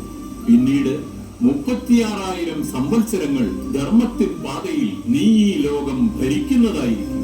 നീ ഇന്നും എന്നും പരിപൂർണ ശക്തിയോടെ ഉണ്ടാവും. ഈ ഭൂമിയെ സംരക്ഷിക്കുന്നതായിരിക്കും. 36,000 സംവത്സരങ്ങൾ നീ ഈ നാട് ഭരിച്ച ശേഷം ധ്രുവലോകം നിനക്ക് ലഭിക്കുന്നതായിരിക്കും. എല്ലാ യാഗയജ്ഞങ്ങൾക്കും ഞാൻ ഹൃദയവും അവസാന ലക്ഷ്യവുമായതിനാൽ നീ ഉചിതമായ യാഗങ്ങളും ദാനധർമ്മങ്ങളും നിർവഹിക്കും. ഇപ്രകാരം ഇഹലോകത്തിൽ ആനന്ദത്തോടെ ജീവിച്ച് പേരും പ്രശസ്തിയും ലഭിക്കും. നിന്റെ കാലം കഴിഞ്ഞ് മരണശയ്യയിൽ ഇരിക്കുമ്പോഴും നിന്റെ അകത്തളത്തിൽ നാമായിരിക്കും. സമസ്ത ഗ്രഹങ്ങളും ധ്യാനിക്കുന്ന സപ്ത ഋഷിവര്യന്മാർക്കും മുകളിലുള്ള നാം നിനക്ക് നൽകിയ സമ്മാനം ധ്രുവലോകത്തിലേക്ക് നീ പോകും. അവിടെ ചെന്ന ശേഷം വീണ്ടും ഈ ഭൂമിക്ക് തിരിച്ചുവരവുണ്ടാവുന്നതല്ല. സ്നേഹനിധിയായ ധ്രുവനെ, നിനക്ക് സർവമംഗളങ്ങളും ഉണ്ടാവട്ടെ.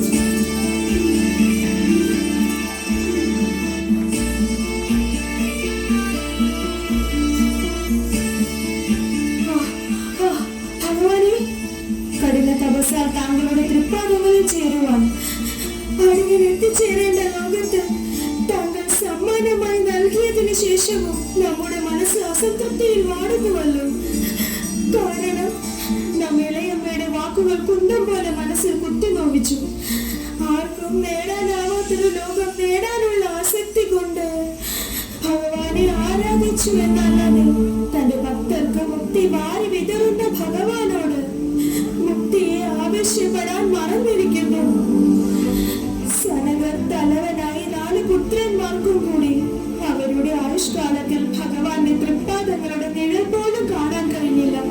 എന്നാൽ നാമും വെറും 6 മാസങ്ങൾ കൊണ്ട് ഭഗവാന്റെ അത്ഭുതകരമായ ദിവ്യരൂപം നാം ദർശിച്ചു.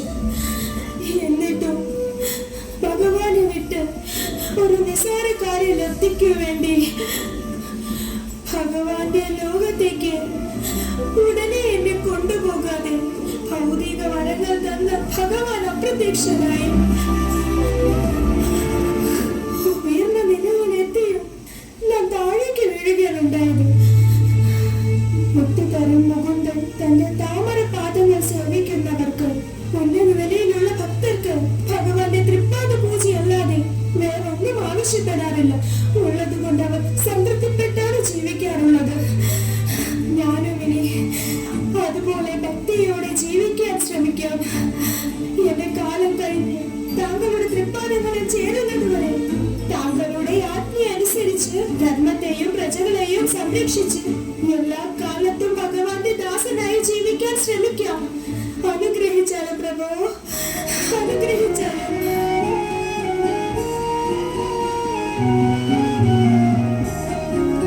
കാലചക്രം ഉരുണ്ടോടി ധ്രുവൻ ബാല്യത്തിൽ നിന്നും കൗമാരത്തിലേക്ക് എത്തി. ധ്രുവന്റെ പിതാവ് ഉത്താനപാദർ രാജ്യം ധ്രുവനെ ഏൽപ്പിച്ച് വനത്തിലേക്ക് യാത്രയായി. ധ്രുവ മഹാരാജാവിന്റെ ഭരണത്തിൽ രാജ്യം ഉന്നതങ്ങളിൽ എത്തി. പ്രജകൾ എല്ലാവരും ധർമ്മം കൈമുതലാക്കി സംതൃപ്തിയോടെ ജീവിച്ചു. ധ്രുവ മഹാരാജാവിന്റെ ഇളയ സഹോദരൻ ഉത്തമൻ കാട്ടിൽ വേട്ടയ്ക്ക് ചെന്നപ്പോൾ കൊല്ലപ്പെട്ടു. ഈ സന്ദേശം ധ്രുവ മഹാരാജാവിങ്കൽ എത്തി.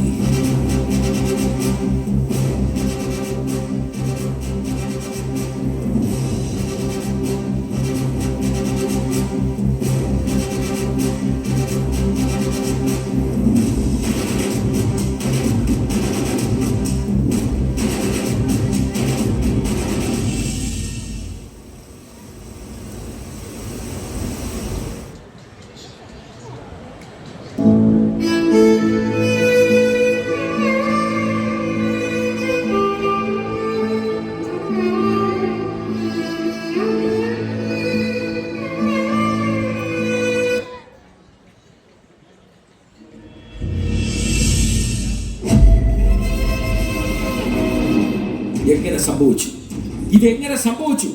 ലോകപ്രശസ്തനായ ചക്രവർത്തി ധ്രുവന്റെ സഹോദരൻ ഉത്തമനെ കൊല്ലാനുള്ള ധൈര്യം എങ്ങനെ വന്നു? പറയൂ മന്ത്രി, ഇതെങ്ങനെ സംഭവിച്ചു? മഹാരാജൻ, രാജകുമാരൻ ഉത്തമൻ നായാട്ടിനായി കാട്ടിലേക്ക് ചെന്നപ്പോൾ ഹിമാലയത്തിന്റെ വടക്ക് വശത്തുള്ള അളകാപുരിക്ക് ചെന്നിരിക്കുന്നു. അവിടെ ശിവനെ ആരാധിക്കുന്ന യക്ഷർ ജീവിക്കുന്നു. അവരിൽ ആരോ ഒരാളാണ് താങ്കളുടെ പ്രശസ്തി അറിയാതെ രാജകുമാരൻ ഉത്തമനെ കൊന്നിരിക്കുന്നത്. അറിയാത്തത് അവരുടെ തെറ്റ്. അനീതിക്കെതിരെ മരണം ശിക്ഷയായി വിധിക്കേണ്ടത് നാം കടമാണ്. മന്ത്രി, നാം സേനയെ തയ്യാറാക്കൂ. അവർ മരണത്തിനായി കാത്തിരിക്കട്ടെ. നാം സഹോദരനെ കൊന്ന യക്ഷകുലത്തിൽ ആരും അവശേഷിക്കരുത്. രാജൻ, ധൃതി കാണിക്കരുത്. യക്ഷകർ മായകൾ അഭ്യസിച്ചവരാണ്. അവരെ സാധാരണ സേന കൊണ്ട് നേരിടുന്നത് കഠിനമാണ്. ചിന്തിച്ച് വേറെ എന്തെങ്കിലും ഒരു തീരുമാനം എടുക്കാം. അവർ എന്തൊക്കെ വലിയ വിദ്യകൾ അഭ്യസിച്ചിരുന്നവരാവട്ടെ, ഈ ദുർവന്റെ അടുത്ത് അതൊന്നും ചിലവാവുകയില്ല. യക്ഷകുലം ഉന്മൂലമാവുന്നത് സുനിശ്ചയം. സേനയെ തയ്യാറാവാൻ ആജ്ഞാപിക്കുന്നു. എന്ത് പറ്റി പ്രധാനി? രാജകുമാരൻ ഉത്തമൻ കാട്ടിൽ മരണപ്പെട്ട വിവരം അറിഞ്ഞ റാണി സുരുചി രാജകുമാരനെ തെരഞ്ഞ് കാട്ടിലേക്ക് പോയിരിക്കുന്നു. അവിടെ ഉണ്ടായ കാട്ടുതീയിൽ കുടുങ്ങി എരിഞ്ഞു തീർന്നു അത്രേ. റാണിയുടെ അംഗരക്ഷകരാ ഈ വിവരം അറിയിച്ചത്. അയ്യോ, ഇതെന്ത് ക്രൂരത! നാം ഇളയമ്മ സുരുചി നമ്മുടെ ചെറുപ്പത്തിൽ എന്നെ വല്ലാതെ ഉപദ്രവിച്ചിട്ടുണ്ടെങ്കിലും അവർ ചെയ്ത തെറ്റുകൾ മനസ്സിലാക്കി നാം മാതാ സുനീതിയേക്കാൾ നമ്മെ വളരെയധികം സ്നേഹവും ലാളനവും കാണിച്ചുവല്ലോ. ഒരേ സമയം നമ്മുടെ മാതാവിനെയും സഹോദരനെയും നമുക്ക് നഷ്ടപ്പെട്ടിരിക്കുന്നു. മന്ത്രി, ഇനിയും ആലോചിച്ച് സമയം കളയാനില്ല. ക്ഷമയ്ക്കൊരു അതിരുണ്ട്. സേനകൾ ഇല്ലെങ്കിലും സാരമില്ല. ഈ ദുരുവൻ ഒറ്റയ്ക്കായി യക്ഷകരെ നേരിട്ടോളാം. സ്വയംഭൂ മനുവിന്റെ വംശത്തിനെ തീണ്ടിയവരെ ഛിന്നാഭിന്നമാക്കുമെന്ന പാഠം അവർ പഠിക്കും. രഥം തയ്യാറാവട്ടെ.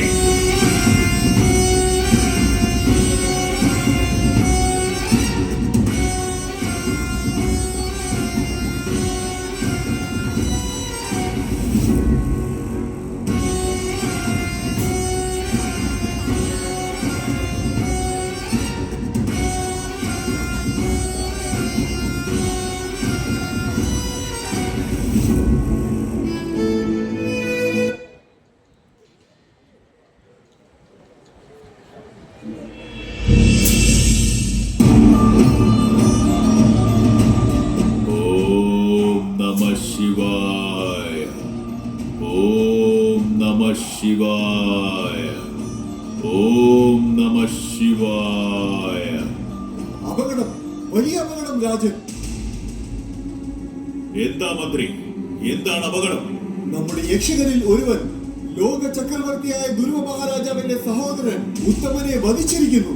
അതിന് പകരം ചോദിക്കാൻ വേണ്ടി നമ്മുടെ അളകാപുരി നഗരത്തിന്റെ കവാടത്തിലെത്തിയ ദുർവ മഹാരാജൻ രഥത്തിൽ ഇരുന്നു കൊണ്ട് യുദ്ധത്തിന് വേണ്ടി ശംഖുവിളികൾ ഉയർത്തുന്നു.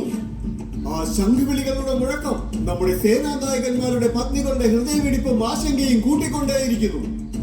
തന്റെ ശക്തമായ വില്ലുകൊണ്ട് ഒരേ സമയത്ത് 3 അമ്പുകളെ കണ്ണുവെക്കുന്ന സമയം കൊണ്ട് വീണ്ടും വീണ്ടും പായിച്ച് നമ്മുടെ സേനയിലുള്ള ഓരോരുത്തരെയും വ്യാകുലപ്പെടുത്തിയിരിക്കുന്നു. ശത്രുവിന്റെ മേന്മ പുകഴ്ത്താൻ നിനക്ക് ലജ്ജ തോന്നുന്നില്ലേ?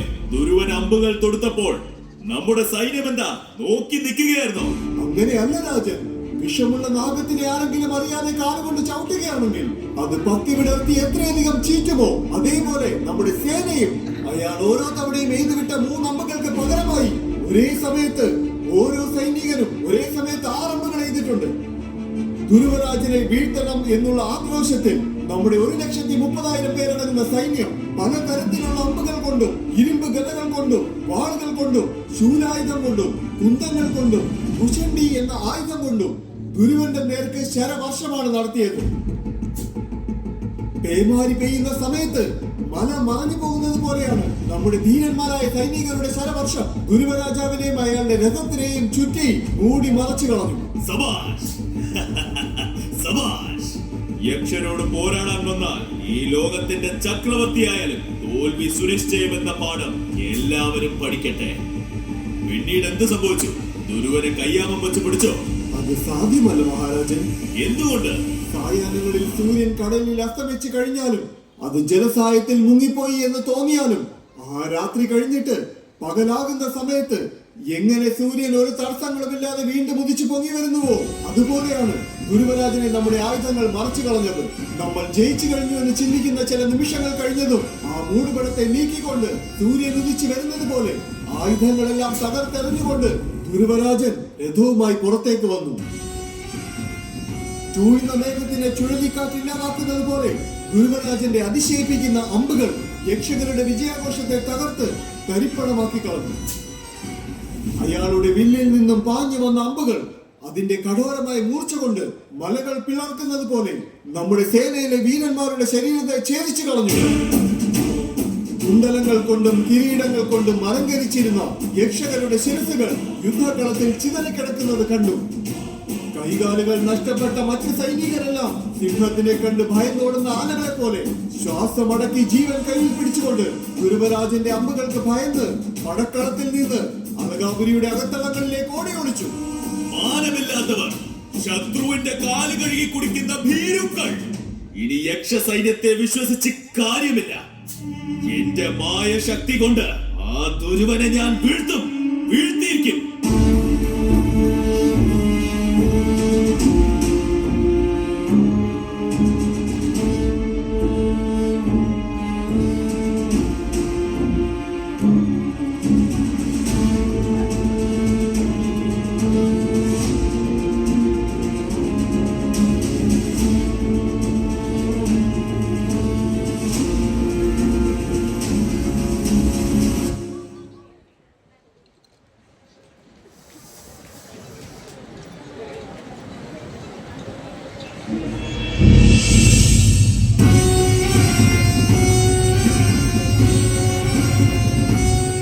യക്ഷ സൈനികരെ, നിങ്ങൾ എവിടെയാണ് ഒളിച്ചിരിക്കുന്നത്?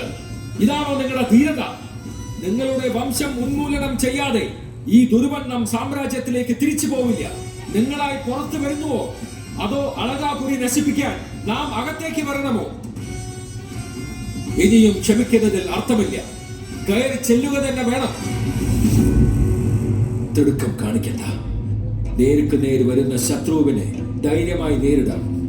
എന്നാൽ യക്ഷൻ കുതന്ത്രം ചെയ്യുന്നവരാണ്, സൂത്രശാലികളാണ്. അവരുടെ മായവലയിൽ നാം അകപ്പെടാൻ പാടില്ല.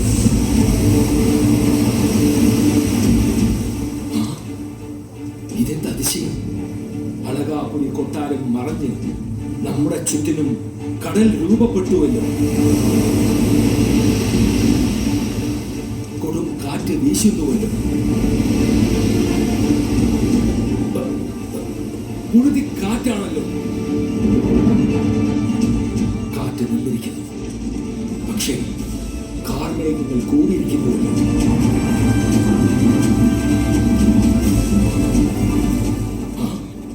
ഇതെന്ത് വിചിത്രമായ മഴ! ചോരയും കഫം വഴുപ്പും മനുഷ്യ ശരീരത്തിൽ ഉണ്ടാവുന്ന വിസർജനം ദുർഗന്ധമല്ലേ മഴയായി തീരുന്നത്?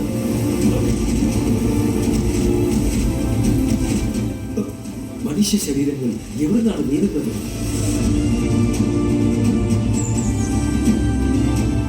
കടൽ മറിഞ്ഞ് മലകളാണല്ലോ ചുറ്റും.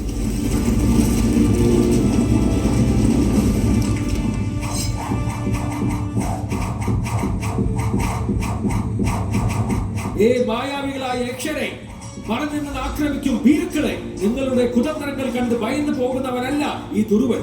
ആണാണെങ്കിൽ നേർക്ക് നേർ വരിക.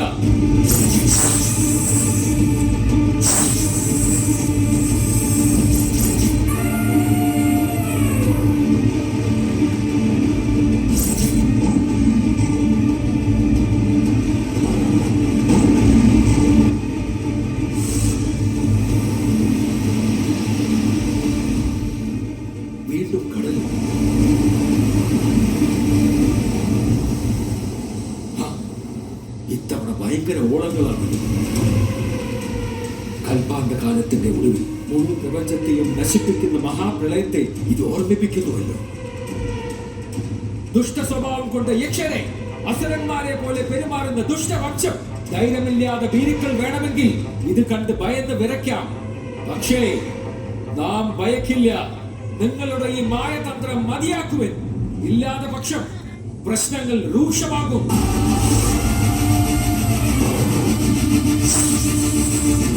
യക്ഷരുടെ മായതന്ത്രങ്ങൾ എങ്ങനെയാണ് നശിപ്പിക്കുക? ഉദ്ധാനപാത മഹാരാജാവിന്റെ സൽപുത്രനായ ധ്രുവനെ ശാരംഗം എന്ന വില്ല് സ്വന്തം കയ്യിലേന്തിയ പരമപുരുഷനായ സാരംഗപാണി തന്റെ തിരുനാമത്തെ ഉച്ചരിക്കുകയാലും തന്റെ പെരുമ കേൾക്കുന്നതിനാലും അവിടുത്തെ ശരണമടഞ്ഞ ആത്മാക്കളെ എല്ലാ സങ്കടങ്ങളിലും മരണത്തിലും നിന്ന് രക്ഷിക്കും. ആ ആദി പരമപുരുഷനായ നാരായണൻ താങ്കളുടെ ശത്രുക്കളെ ഉന്മൂലനാശം ചെയ്യും. ഋഷിവര്യൻ പ്രത്യക്ഷപ്പെട്ട് നാരായണൻ ശത്രുക്കളെ നശിപ്പിക്കുമെന്ന് പറയുന്നു. നാരായണസ്ത്രത്താൽ മാത്രമേ അസുരന്മാരുടെ മായയും തന്ത്രങ്ങളും തകർത്തു നീക്കാൻ സാധിക്കുകയുള്ളൂ എന്ന് അദ്ദേഹം എന്നെ ബോധ്യപ്പെടുത്തുന്നു. അതെ, നാരായണസ്ത്രം മാത്രമാണ് ഇതിനൊരു പോംവഴി. ഓം നമോ നാരായണായ.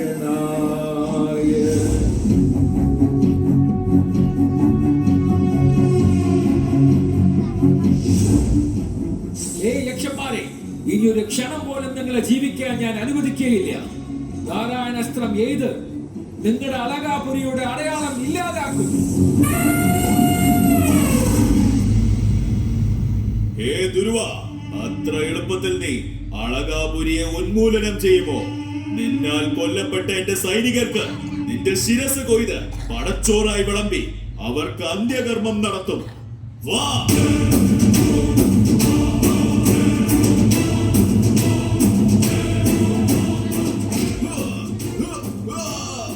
യക്ഷരാജ, നിന്നെ നശിപ്പിച്ചാൽ യക്ഷവംശം തലയില്ലാതെ കപടം പോലെ സ്വയം നശിച്ചു പോകും. ഇപ്പോൾ തന്നെ നിന്നെ ഞാൻ സംഹരിക്കുന്നുണ്ട്. അല്ലയോ മുത്തശ്ശൻ സ്വയംഭൂമനു മഹാരാജാവ്, അവിടുത്തെ മകന്റെ മകൻ ധ്രുവന്റെ വിനയപൂർവമായ നമസ്കാരങ്ങൾ സ്വീകരിച്ചാൽ. എന്റെ പ്രിയപ്പെട്ട ധ്രുവ, നിന്റെ ഇളയ സഹോദരനായ ഉത്തമനോടുള്ള അത്യധികമായ സ്നേഹത്തിന്റെ പേരിൽ അവനെ കൊന്ന ഒരു യക്ഷനോടുള്ള പ്രതികാരത്തിനായി നീ അനവധി യക്ഷന്മാരെ സംഹരിച്ചിരിക്കുകയാണ്. വന്യമൃഗങ്ങൾ മറ്റു ജീവരാശികളെ വേട്ടയാടുന്നത് പോലെ ഈ ശരീരമാണ് എല്ലാം എന്ന വികാരത്തിൽ മുങ്ങി മറ്റുള്ളവർക്ക് ഇത്തരത്തിലുള്ള വേദന നൽകുന്നത് നിന്നെ പോലെയുള്ള ഒരു ഭക്തന് യോജിക്കുന്നതല്ല. എല്ലാ ജീവരാശികളുടെയും ഉള്ളിൽ ഭഗവാൻ വസിക്കുന്നു എന്ന് തിരിച്ചറിഞ്ഞ നീ ഭഗവാനെ ആരാധിച്ചതിന്റെ ഫലമായി അവിടുത്തെ പരമപദം പ്രാപിക്കാനുള്ള മഹാഭാഗ്യം നിനക്ക് മുമ്പേ തന്നെ ലഭിച്ചിരിക്കുന്നു. ഭഗവാനെ സദാ എപ്പോഴും മനസ്സിൽ സ്മരിച്ചതിനാൽ നാരദ മുനിയെപ്പോലുള്ള മഹാഭക്തന്മാരുടെ സ്നേഹത്തിനും കരുണയ്ക്കും നീ അകത്തളത്തിൽ സ്ഥാനം നേടിയിരിക്കുന്നു. നിന്നെ ഒരു മാതൃകയായി പിന്തുടരുന്ന പലരും ഉള്ളപ്പോൾ നീ ഇങ്ങനെ ഒരു പ്രവൃത്തിയിലേക്ക് ഇറങ്ങി പോകുന്നത് ശരിയാണോ? തന്റെ ഭക്തൻ തന്നെക്കാൾ ഉയർന്നവരോട് വിനയത്തോടും താഴ്ന്നവരോട് കരുണയും കാണിച്ചു തനിക്ക് സമമായവരോട് സൗഹൃദമായും പെരുമാറണമെന്നും ഭഗവാന്റെ ഒരു ആഗ്രഹമാണ്. മറ്റുള്ളവരുടെ സന്തോഷവും ദുഃഖവും തന്റേതെന്ന് കരുതി ജീവിക്കുന്ന ഭക്തനോടാണ് ഭഗവാൻ വളരെയധികം പ്രസന്നനാകുന്നത്. അങ്ങനെ ജീവിക്കുന്നവൻ, അതായത് പ്രകൃതിയുടെ 3 ഗുണങ്ങളെയും അതിജീവിച്ച് തന്റെ സൂക്ഷ്മ ശരീരത്തെയും ഒഴിവാക്കിക്കൊണ്ട് ഭഗവാന്റെ ലോകം പ്രാപിക്കുകയാണ്. ഭൂമി, ജലം, അഗ്നി, വായു, ആകാശം എന്ന പഞ്ചഭൂതങ്ങളിൽ നിന്ന് പുരുഷനും സ്ത്രീയും ഉത്ഭവിക്കുന്നതാണ്. ആ 2 ശരീരങ്ങൾ തമ്മിലുള്ള സംയോജനത്തിലൂടെ അനവധിയായ പുരുഷന്മാരും സ്ത്രീകളും ഈ ലോകത്തിൽ ജനിക്കുന്നു. ഭഗവാന്റെ മായാശക്തിയുടെ പ്രവർത്തന ഫലമായി പ്രകൃതിയെ സൃഷ്ടിക്കുന്ന 3 ഗുണങ്ങളായ രജോ ഗുണത്തിൽ ഉത്ഭവവും സത്വഗുണത്താൽ രക്ഷയും തമോ ഗുണത്താൽ മരണവും സംഭവിക്കുന്നു. എന്നിരുന്നാലും ഭഗവാൻ ഈ പ്രക്രിയകളിൽ നിന്നെല്ലാം വ്യത്യസ്ത സ്വഭാവമുള്ളവനാകുന്നു. ജഡപ്രപഞ്ചത്തിൽ നടക്കുന്ന എല്ലാറ്റിനും ഭഗവാൻ പരോക്ഷമായ കാരണമായി നിലകൊള്ളുന്നു. ജീവാത്മാക്കളുടെ ആയുഷ്കാലം അവർ ചെയ്യുന്ന കർമ്മത്തിന്റെ അടിസ്ഥാനത്തിലാണ് നിർണയിക്കപ്പെടുന്നത്. നാം പ്രിയപുത്ര, കുബേരനും കുബേരന്റെ സന്തതികളുമായ യക്ഷന്മാരും യഥാർത്ഥത്തിൽ നിന്റെ സഹോദരനെ കൊന്ന കൊലയാളികൾ അല്ല. ജീവജാലങ്ങളുടെ ജനനത്തിനും മരണത്തിനും യഥാർത്ഥ കാരണം ആ ഭഗവാൻ മാത്രമാണ്. അവിടുന്ന് തന്നെയാണ് സൃഷ്ടിക്കുന്നതും സംഹരിക്കുകയും ചെയ്യുന്നത്. ഒരു ചെറിയ ബാലനായിരിക്കുമ്പോൾ നീ നിന്റെ ഇളയമ്മയുടെ കടുത്ത വാക്കുകളാൽ ബാധിക്കപ്പെട്ട് നിന്റെ മാതാവിനെ വിട്ട് കാട്ടിലേക്ക് അഭയം തേടി കഠിനമായ തപസ്സിലൂടെ ഭഗവാനെ ആരാധിച്ച് ത്രിലോകങ്ങളെയും മറികടന്ന് ഉന്നത സ്ഥാനത്ത് നീ എത്തിച്ചേർന്നിരിക്കുന്നു.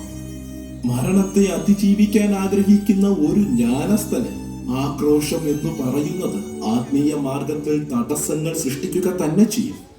നിന്റെ ഇളയ സഹോദരനെ യക്ഷർ കൊന്നൊടുക്കി എന്ന പക കൊണ്ട് നീ ഒരുപാട് യക്ഷരെ കൊന്നൊടുക്കി. മഹാദേവന്റെ സഹോദരനായ കുബേരനെ അപരാധം ചെയ്തു വത്സ.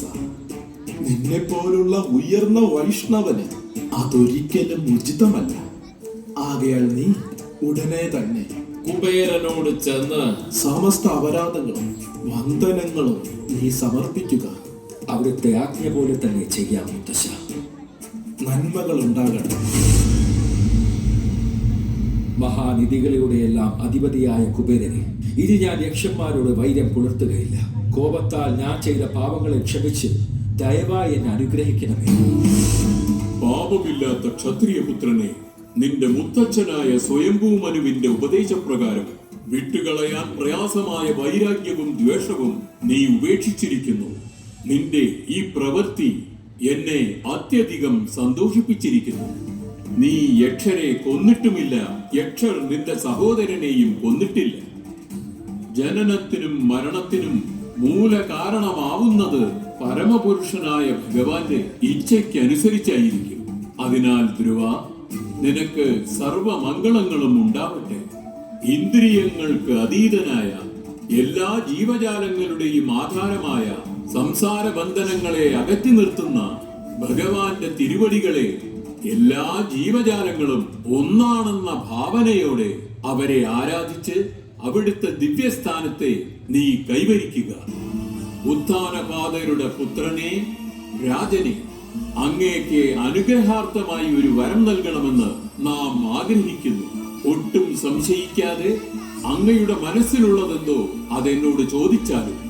മഹാനിധികളുടെ പ്രഭുവെ, അടിയന് ആദരണീയനായ കുബേരനെ അജ്ഞാനത്തിന്റെ സമുദ്രത്തിൽ നിന്ന് രക്ഷിക്കുന്ന ഭഗവാൻ ശ്രീ ഹരിയുടെ തിരുവടികളെ ഒരിക്കലും മറക്കാതെയും എന്നും അവിടുത്തെ ദിവ്യരൂപവും തിരുനാമവും സ്മരിക്കുകയും ചെയ്യുവാനായി ഞാൻ നിലകൊള്ളണം. ഇതാണ് ഈ ദാസൻ അഭ്യർത്ഥിക്കുന്ന ഏക വരം. എന്റെ പ്രിയ തിരുവ, വരങ്ങളിൽ വെച്ച് ഏറ്റവും മഹത്തായ വരമായ ഹരിഭക്തിയെ നീ അഭ്യർത്ഥിച്ചതിലൂടെ നീ പരമോന്നതനായ ഭക്തനാണെന്ന് തെളിയിച്ചിരിക്കുന്നു.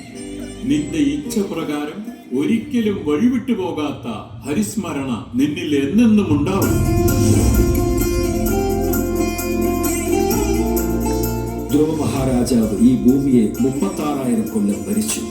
ഭഗവാന്റെ ഭക്തരോട് വിനയപൂർവ്വം പെരുമാറിയും ദരിദ്രരോടും സാധാരണ ജനങ്ങളോടും അതിയായ കരുണയോടും ധർമ്മത്തിന്റെ രക്ഷകനായി എല്ലാ ദൈവിക ഗുണങ്ങളും നിറഞ്ഞ രാജാവായി അറിയപ്പെട്ടു. അങ്ങനെ തന്റെ പ്രജകളുടെ യഥാർത്ഥ പിതാവായി അദ്ദേഹം പ്രശസ്തനായി. ഉചിതമായ സമയമെത്തിയപ്പോൾ ധ്രുവ മഹാരാജാവ് ലോകമെങ്ങും വ്യാപിച്ചിരുന്ന തന്റെ ഭരണത്തെ ഉപേക്ഷിച്ചു. തന്റെ ശരീരം, ഭാര്യ, ബന്ധുക്കൾ, പ്രജകൾ, സൈന്യം, സമ്പത്ത്, പ്രസാദങ്ങൾ ഇതെല്ലാം മായശക്തിയുടെ സൃഷ്ടിയാണെന്ന് അദ്ദേഹം തിരിച്ചറിഞ്ഞു. താൻ കൈക്കൊണ്ടിരുന്ന സാമ്രാജ്യത്തിന്റെ സിംഹാസനം യോഗ്യനായ തന്റെ പുത്രന് നൽകി രാജ്യം വിട്ട് ഹിമാലയത്തിന്റെ അടിവാരത്തിലുള്ള ഭദ്രികാശ്രമം എന്ന വനത്തിലേക്ക് അദ്ദേഹം പ്രവേശിച്ചു. അവിടെയുള്ള സ്ഫടിക സമാനമായ നീരിൽ ദിനം പ്രതി സ്നാനം ചെയ്ത് തന്റെ ശരീരത്തെ ശുദ്ധമാക്കി. യോഗാഭ്യാസങ്ങളിലൂടെ തന്റെ ഇന്ദ്രിയങ്ങളെ പൂർണ്ണ നിയന്ത്രണത്തിലാക്കി. ഭഗവാന്റെ ദിവ്യ സ്വരൂപത്തെ മനസ്സിൽ ധ്യാനിച്ച് സമാധി സ്ഥിതിയിൽ പ്രവേശിച്ചു. ഭക്തിയാൽ ഹൃദയം നിറഞ്ഞപ്പോൾ അദ്ദേഹത്തിന്റെ കണ്ണുകളിൽ നിന്ന് കണ്ണുനീർ ഒഴുകി. മനം ഉരുകി. രോമാഞ്ചം പടർന്ന് ഈ ശരീരം ഞാനല്ല എന്ന ബോധം അദ്ദേഹത്തിൽ ഉറച്ചു. മോക്ഷലക്ഷണങ്ങൾ വ്യക്തമായപ്പോൾ ആകാശത്തിൽ നിന്ന് പൂർണ്ണ ചന്ദ്രനെ പോലെ ദീപ്തിയോടെ 10 ദിക്കുകളെയും പ്രകാശിപ്പിച്ചുകൊണ്ട് ഒരു ദിവ്യ വിമാനം തന്റെ സമീപത്തിലേക്ക് ഇറങ്ങി വരുന്നത് അദ്ദേഹം കണ്ടു. ആ ദിവ്യ വിമാനത്തിൽ ഭഗവാന്റെ അഴകാർന്ന 2 സേവകരായ നന്ദനും സുനന്ദനും ഇരിക്കുന്നത് അദ്ദേഹം കണ്ടു. അവർ ഭഗവാൻ വിഷ്ണുവിന്റെ പാർശ്വരായ കിങ്കരന്മാരാണെന്ന് തിരിച്ചറിഞ്ഞ ധ്രുവ മഹാരാജാവ് 2 കരങ്ങളും കൂപ്പി നമസ്കരിച്ച് ഭഗവാന്റെ തിരുനാമം ജപിച്ചു. ധ്രുവന്റെ ഭക്തി കണ്ട് സന്തോഷിതരായ നന്ദനും സുനന്ദനും പുഞ്ചിരിയോട് ദേവന്മാർക്കും ഋഷിവര്യർക്കും കരസ്ഥമാക്കാൻ കഴിയാത്ത ഭഗവാന്റെ ലോകം നിങ്ങളുടെ തപസ്സിന്റെയും നിർമ്മലമായ ഭക്തിയുടെയും താങ്കൾ കൈവരിച്ചിരിക്കുന്നു. ഇതിനു മുമ്പ് നിങ്ങളുടെ പിതൃക്കളോ അല്ലെങ്കിൽ മറ്റാരും ഈ പത്മകമലം നേടിയിട്ടില്ല. അങ്ങേ അവിടേക്ക് കൊണ്ടുപോകാനായി ഞങ്ങൾ ഇവിടെ എത്തിയിരിക്കുന്നത്. ദയവായി ഈ ദിവ്യ വിമാനത്തിൽ കയറുക. നന്ദസുനന്ദർ ആവശ്യപ്പെട്ടതും ധ്രുവ മഹാരാജാവ് ആ ദിവ്യ വിമാനത്തെ 3 പ്രദക്ഷിണം ചെയ്ത് നമസ്കരിച്ചു. പിന്നെ നന്ദനെയും സുനന്ദനെയും വണങ്ങിയ ശേഷം വിമാനത്തിൽ കയറാൻ തയ്യാറായപ്പോൾ മരണത്തിന്റെ രൂപം തന്റെ മുമ്പിലേക്ക് വരുന്നത് അദ്ദേഹം കണ്ടു. മരണം കണ്ടിട്ടും ഭയപ്പെടാതെ കാലന്റെ തലയ്ക്ക് മേലായി തന്റെ പാദം വെച്ച് ദിവ്യ വിമാനത്തിൽ പ്രവേശിച്ചു. വിമാനം ഉയരാൻ തുടങ്ങിയപ്പോൾ തന്റെ മാതാവായ സുനിധിയെ ഈ ഭൂമിയിൽ വിട്ട് താൻ മാത്രം വൈകുണ്ഠത്തിലേക്ക് പോകുന്നുവല്ലോ എന്ന് ചിന്തിച്ചു. ധ്രുവന്റെ മനസ്സിലെ ചിന്തയെ മനസ്സിലാക്കിയ ഭഗവത് പാർഷദൻ ധ്രുവന്റെ മാതാവായ സുനിധി മറ്റൊരു വിമാനത്തിൽ വൈകുണ്ഠത്തിലേക്ക് ഉയരുന്നത് അവർ കാണിച്ചു കൊടുത്തു. ധ്രുവന്റെ ഹൃദയം ആനന്ദത്താൽ നിറഞ്ഞു. വിമാനം ഉയരുന്നതോടെ ദേവന്മാർ പുഷ്പവൃഷ്ടി ചെയ്തു. ത്രിലോകങ്ങളും കടന്ന് സപ്ത ഋഷികളുടെ ഗൃഹത്തിന്മേലെയുള്ള ത്രിലോകങ്ങളെയും തന്റെ ശക്തി കൊണ്ട് പ്രകാശിപ്പിക്കുന്ന ആരും കയറി ചെല്ലാനാവാത്ത ലോകമായ ധ്രുവലോകത്തിനെ തന്റെ ഗുരുവായ ശ്രീ നാരദ ഋഷിവര്യന്റെ കരുണ കൊണ്ട് ശ്രീ ധ്രുവ മഹാരാജാവ് പ്രവേശിച്ചു.